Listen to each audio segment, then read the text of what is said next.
Za tale video dejansko sem se odločila zato, ker sem hotela ujeti čisto vsak trenutek življenja mojega otroka. Spomnim se, ko se je Izidor začel tako lepo smajati, pa par mesecev bil star. Pa tako se je lepo nasmehnil in takrat, ko se je nasmehnil, sem videla očeta v njemu. In takrat sem bila ful hvaležna temu, da je bilo to vse skupaj posnet. Ne želim si to, da bi ustavila čas, da ne bi hitro odrastel, zaradi tega, ker vsak tisti trenutek je neponovljiv.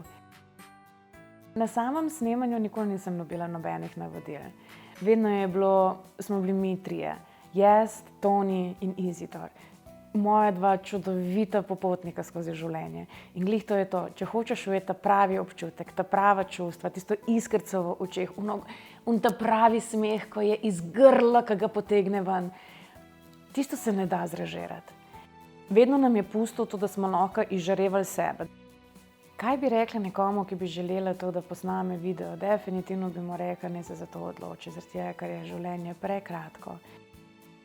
Elvisa bi definitivno priporočila zaradi tega, ker je neizmerno topla oseba.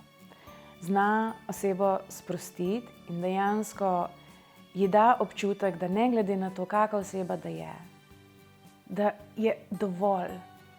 Dovolj dobra, dovolj topla, dovolj prijazna, dovolj zabavna, dovolj smešna, dovolj ljubeča, skratka dovolj.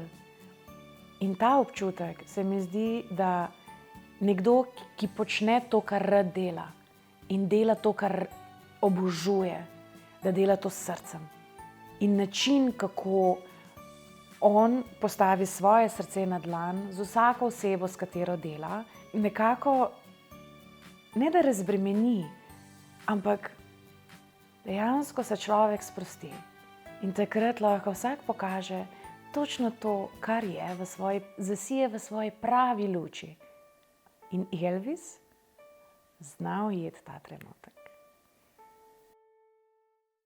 Če sem razmazana, excuse the fuck me, but it was all in good stride.